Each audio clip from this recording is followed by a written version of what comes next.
Hello, dear students and my viewers. Today I'm going to teach a very different poem from a very different section of students. I mean, the higher school, secondary school students.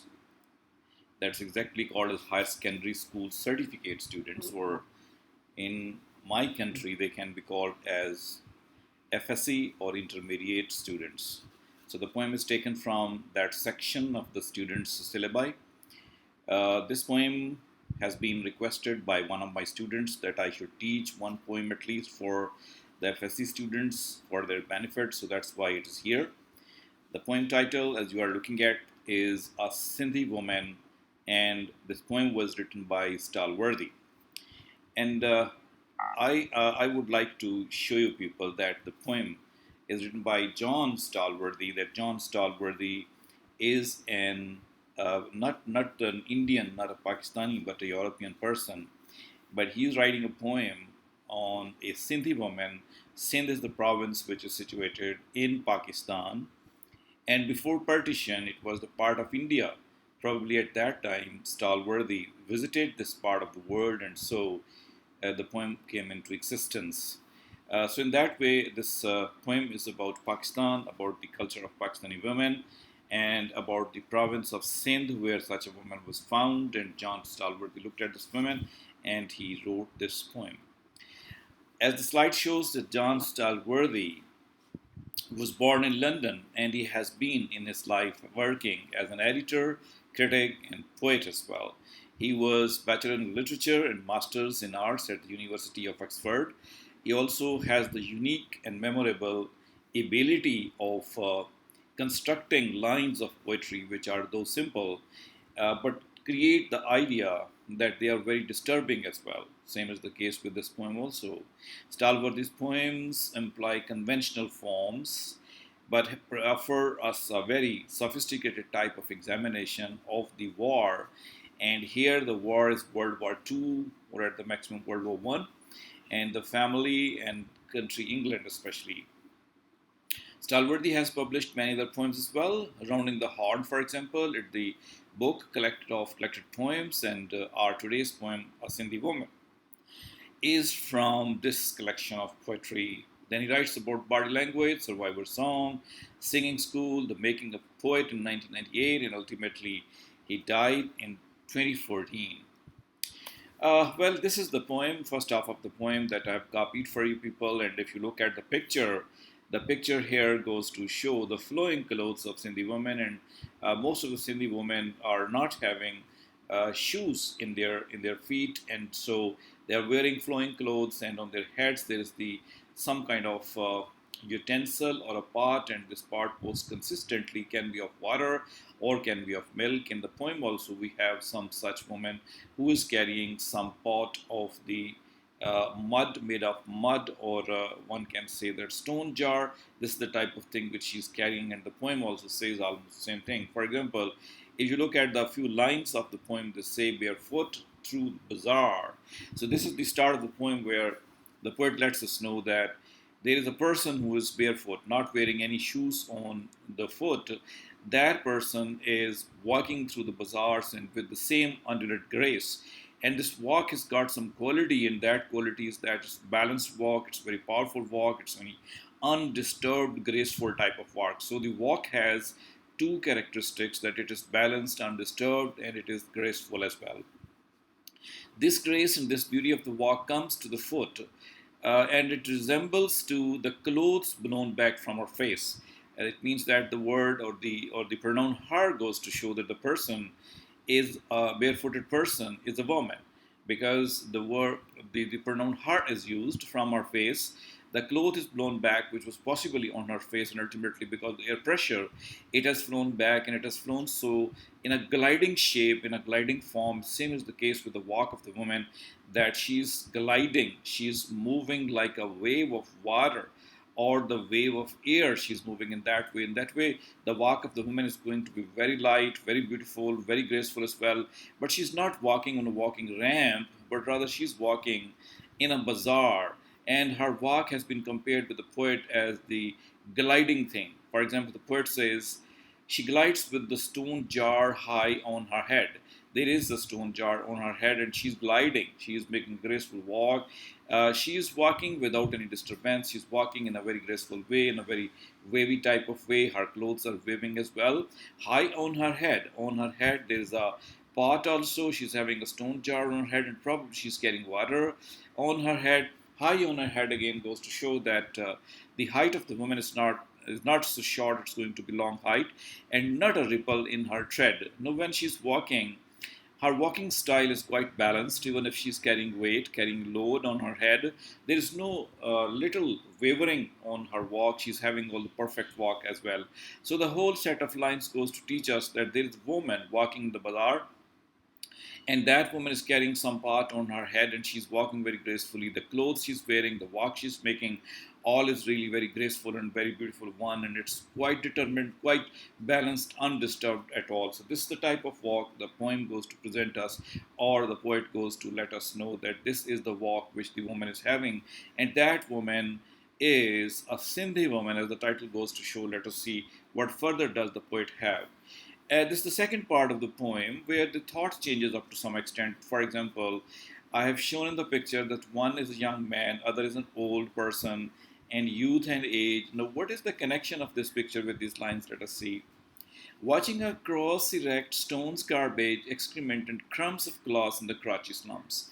Now, the place has been indicated by saying that this is the place, not the Karachi city itself, but it is the slums of Karachi, I mean the suburban area of Karachi, the poor or ghetto area of Karachi, where the broken glass pieces, the excrements of the human and the animals may be there, some garbage and refuse, some small stones may be on the path as well, but she's still walking quite erect, and she's walking quite gracefully even if she's having no shoes in her feet, and she's having these things on the ground as well, but she doesn't feel anything bad.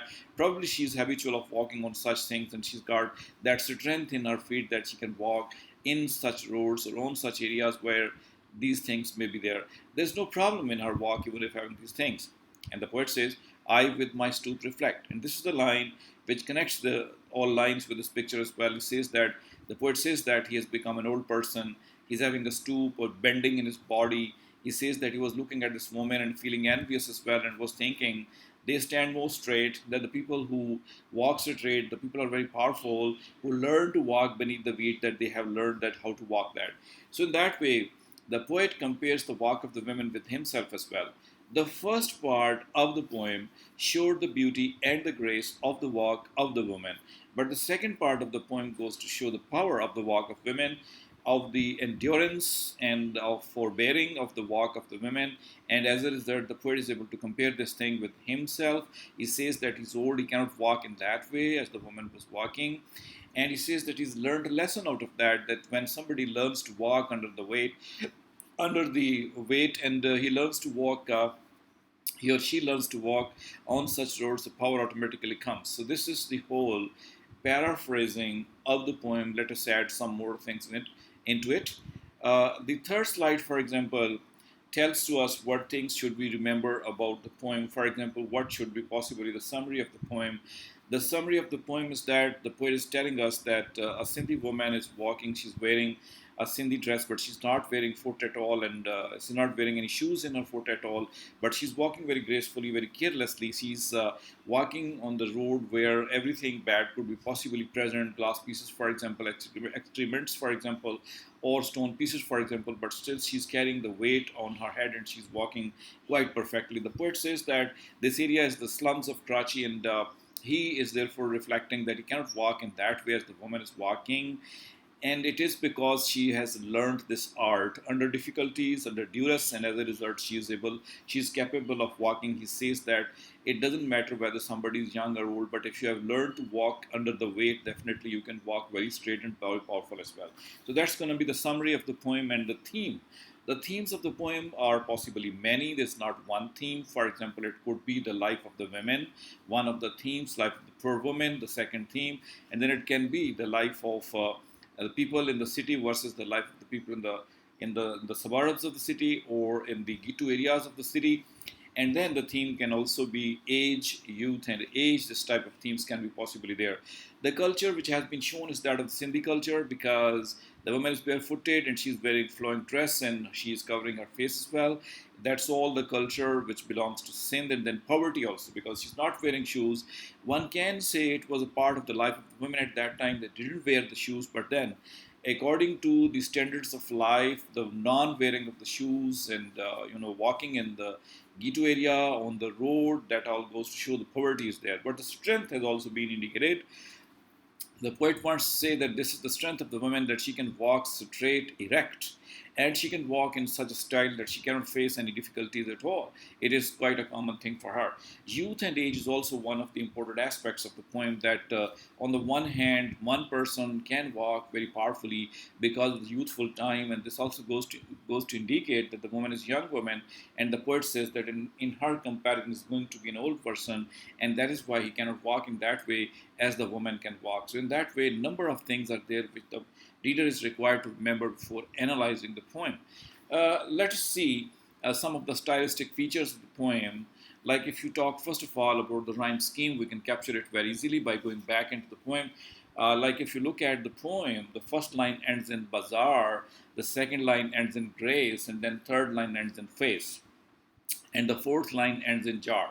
So you can see that the first line's ending sound resemble with the ending sound of the fourth line, and then the second line's ending sound grace resembles with the face, and again the ending sound of the fifth line head resembles with the ending sound of the sixth line tread. So that is why if we name bazaar A sound, grace B sound, again face would be the B sound, jar can be the again the A sound, and then it could be the C sound head and then tread. So if the six lines are connected together with the help of the rhyme scheme, we can say that it is A B B A C C. That's the type of the rhyme scheme the poem may be carrying.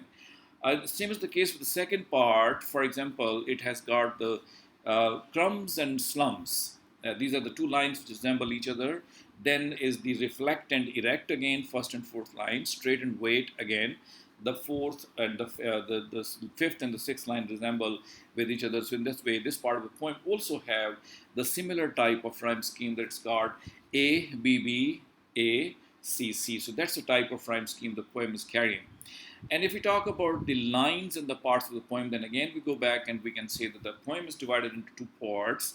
One part is having six lines each. For example, this part is the sixth line, and then the other part is the sixth line.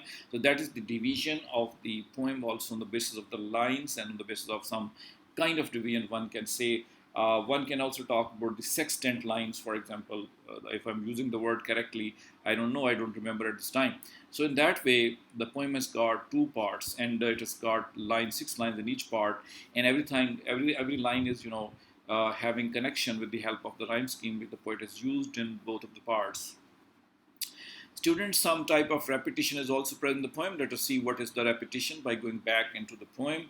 Bear and bazaar are the two sounds which resemble with each other. Same and grace, again the sounds resemble.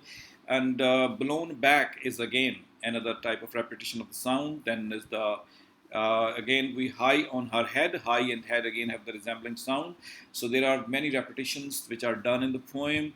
Well, it can also be having certain other repetitions of the assonances and consonances as well.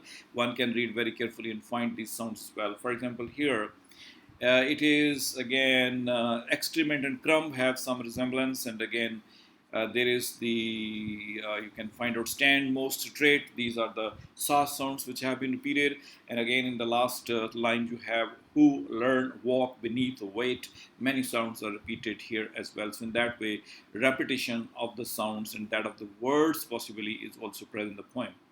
Then if we talk about the shift, you can go back and find out the shift in both of these parts. For example, the first part talks about the beauty of the woman, especially beauty of the walk of the woman, simplicity of the walk of the woman, but ultimately the poet brings it back to the physical content and philosophical content of the poem by saying that he was having a stoop. I mean, the comparison, the shift takes from the character or the woman to the poet himself, and ultimately the poet begins to talk about the philosophy of being young, of being powerful, of being facing difficult circumstance and making of the life as well. So these things represent the shift in the poem as well. And again, graphology, if you talk about the graphology, I mean, how the punctuations have been used, you can come back to the poem and see the punctuations. For example, there's a frequent use of comma, barefoot is followed by comma, then again, bazaar is followed by comma, and again, face is followed by comma, jar is followed by comma, and punctuation. The capital letters are there. Every line is beginning with the capital letter. Definitely, every line has to start with the capital letter in the poetry. Then the tread word is that where full stop is as a period is present, that goes to show the completion of the sentence.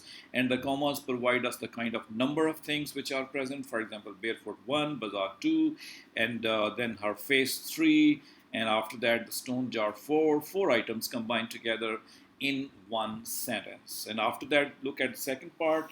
Again, there is the graphological descriptions. For example, we have commas used after the stones of the garbage, and then the comma is available after the slums. Then I has been separated in order to define the kind of thing with my stoop, and after that reflect is followed by colon. And when colon is there, after that the details which are present pre-colon, the details follow that thing. For example, when he reflects, for example, what he reflects, that has been indicated by using the lines without any comma in the ending two lines. For example, they stand most straight, to learn to walk beneath weight. This is, and the period then is there in the same way as it was in the first part. So the colon has followed the details of the thing which are present pre-colon. In that way, this is going to be the graphology of the poem. Similarly, we can talk about the lexis, especially about the ejectives used, as there is the barefoot. Bare is the ejective. Then again is the undulant grace. Then is the there is we have high on head, possibly in a way making it a type of adjective, and then is the hard tread. And again, if you go back to the second part, you can have some other adjectives also used. Karachi slums, for example. Then is the most straight type of adjectives used. Then there are many pronouns used by the poet, and poet is also using the continuity of the words, watching, for example. Then going back, it's there is no other word which uses the ing form. And again, some of the nouns are there. For example, bazaar, and then is the trace and the jar. And after that, you can find the second part is the excrement, garbage, stone. These things usually found on the bazaars and the crumbs and the slums, weight, and these are the things which represent the nouns as well, adjectives as well.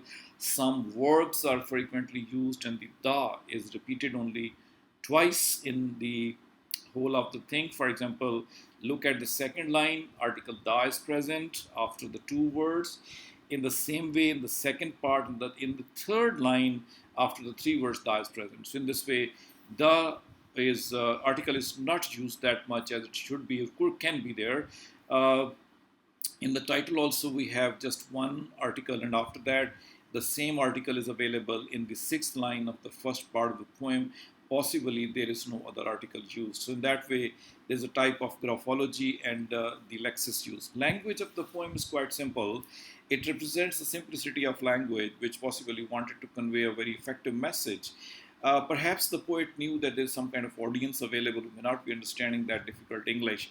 That is why the language of the poem has been given to us in a very easy way. Now, when we write the critical appreciation of this poem, we can talk that the time and space of the poem. The timing is that of the World War II, because the visit or the book from which it's been taken, that was published during World War II. And the space definitely is Karachi, as it has been mentioned by the poet. And the environment of the poem is not going to be cold environment. It's going to be somewhat hotter environment, because the air is also blowing, and the person is able to walk barefooted. This is the type of environment in the poem. But the neatness of the environment is not that clearly available. It is talking about the slums. So slums can be possibly having this type of environment where dirt, where excrement pieces, where these things can be possibly present there. Femininity of the woman is also being pointed out. We can talk with reference to the walk, the graceful walk, and the cover she had on her face. Later on, she doesn't have. The walk is not only graceful but also erect as well. Because of these things, the femininity or feminine element in the poem is also present, or the beauty and the grace of the woman that has also been presented. The poet himself comes in between after describing the two contrasting things, the environment, the place, and the woman. The poet himself intervenes and says that he seems to be a little bit misfit in this area because he cannot walk in the same way as the woman possibly is walking. We can add some of the criticism on the poem as well by saying that poem is good or poem is bad. Poem is good because of many good things in it. For example, it goes to talk very romantically of the walk of the poem. It goes to talk about the area in which the woman is present. It goes to talk about the natural setting where the woman is present. It goes to talk about the absence of the artificiality of city life. So these things are 100% present. But on the other hand, the poem gives a type of impression in which one can feel sad as well. Some people have to carry their weight, some people have to go about with their weights, and they have to learn the things with the weight, and they constantly remain. So in that way, they become hardened with life. So the poem goes to present the poor people as well, but only the sad aspect of the life of the poor people. The message of the poem is quite clear. The poet wanted to highlight that if you want to live in this world, succeed in this world, you have to bear the burden for some time. You have to make a hard work in order to fit in this poem, fit in this world, as the Sindhi woman is fit. When you are fit at that time, the grace may automatically come to you. So that's the type of message which comes here. Alongside that message, there's some kind of message of the life of poverty as well, what struggle one has to make, where one has to live, or the difference between the colonizer countries, which were at the time beautiful, very much maintained, as compared to the colonies where they were ruling. So, some type of criticism and the message may also be added to the poem. So, in this way, the whole poem ends, and the students, let me repeat with you that we have come to know about the poet Jon Stallworthy and the Sindhi woman, how they are, and the poem goes to talk about the beauty of the grace of walk of these people. And the poet turns this message to make us learn something, that everything can happen in your life once you become hard worker, once you bear the miseries of life, you become a hardened person, more successful in this world. Then some type of Sindhi culture has been highlighted, poverty and the difference between youth and age that is told to us, and ultimately some of the technical aspects with regard to the rhyme scheme, repetitions, and the graphology of the poem, some lexes we have talked about. And ultimately, this type of points can be added in order to lend the color of beautiful critical appreciation. Like we can talk about time and space and environment of the poem, femininity, something about the poet as well, and then the message of the poem also. So this is all about for today's poem, that is A Sindhi Woman by Jon Stallworthy. Hopefully some of you have enjoyed this lecture, you have understood something about the poem. By the way, if you have got anything, do not fail to write on my Facebook page or on my YouTube page. You can write your response to the poem. You can write your response to this lecture. And if you like it, if you have understood something, do not fail to click on the subscribe button of my YouTube channel. Thank you very much for watching this. Hopefully, we shall be meeting in some next coming